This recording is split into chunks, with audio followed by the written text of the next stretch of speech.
આગળ વાત કરીએ તો આઈસ્ક્રીમનું નામ પડે એટલે કોઈ પણના મોઢામાં પાણી આવી જાય। આઈસ્ક્રીમ એ એવી વસ્તુ છે જેને નાનાથી લઈને મોટા દરેક લોકો મોજથી ખાતા હોય છે, પરંતુ શું તમને ખબર છે કે આઈસ્ક્રીમની કંપનીઓ આઈસ્ક્રીમની MRP કરતાં વધુ કિંમત તમારી પાસેથી વસૂલે છે?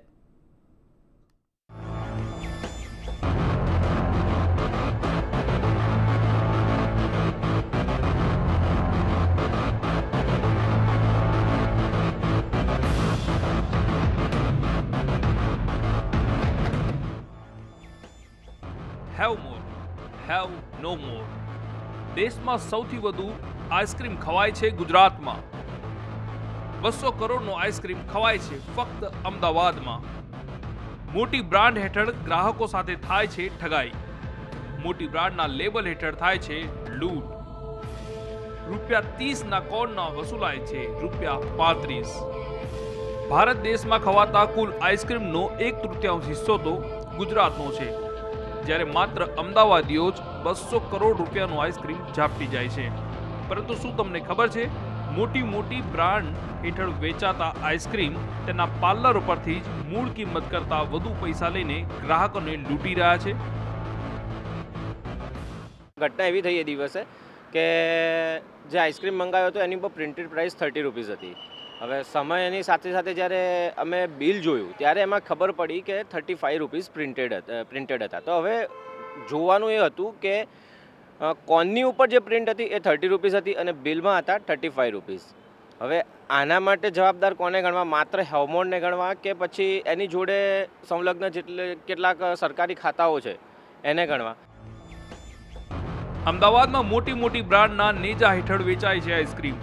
અમદાવાદમાં અમૂલ, વાડીલાલ અને હેવમોર વગેરે બ્રાન્ડ હેઠળ સૌથી વધુ આઈસ્ક્રીમ વેચાય છે, જે પૈકીની હેવમોર કંપની ગ્રાહકો સાથે છેતરપિંડી કરતી હોવાની અનેક ફરિયાદો ઉઠી છે। હેવમોરની જ વાત કરીએ તો કોન ઉપર ₹30 છાપેલી કિંમત હોય છે, જ્યારે કંપનીઓના પાર્લર પર ગ્રાહકો પાસેથી વસૂલાય છે ₹30ના કોનના ₹35, એટલે કે છાપેલી કિંમતના 70% જેટલી વધુ કિંમત।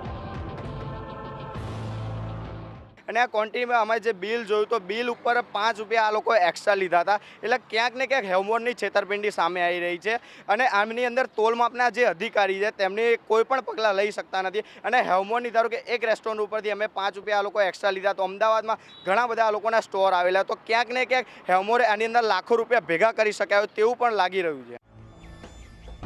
ઉનાળાની ગરમીમાં નાના બાળકોથી લઈને મોટી વયના દરેક લોકો આઈસ્ક્રીમને મોજથી ખાય છે, ત્યારે ઉનાળાની પહેલા જ જાણીતી બ્રાન્ડેડ કંપની હેવમોર આઈસ્ક્રીમની કિંમતને લઈને ગ્રાહકોને છેતરી રહી હોવાની ફરિયાદો ઉઠી છે। હેવમોર કંપની આઈસ્ક્રીમની મૂળ છાપેલી મહત્તમ કિંમત તો ગ્રાહક પાસેથી વસૂલ કરે જ છે, તે ઉપરાંત આ પ્રકારે ગેરકાનૂની રીતે વધારાના નાણાં ઉઘરાવીને નફાખોરી કરી રહી છે। આ ગ્રાહકો તો જાગૃત હતા, તેથી સમગ્ર છેતરપિંડીથી તેઓ બચ્યા, પણ આવા લાખો ગ્રાહકો સાથે આ બ્રાન્ડેડ કંપની છેતરપિંડી કરી રહી છે। એક તરફ ભારત સરકાર જાગો ગ્રાહક જાગોના સૂત્ર હેઠળ ગ્રાહકોને જાગૃત થવા અપીલ કરે છે, તો બીજી તરફ ગુજરાતના નાગરિકો આ રીતે લૂંટાઈ રહ્યા છે। ત્યારે સવાલ એ થાય છે કે ગુજરાત સરકાર કઈ કાર્યવાહી કરશે કે કેમ? બ્યુરો રિપોર્ટ, મંતવ્ય ન્યૂઝ।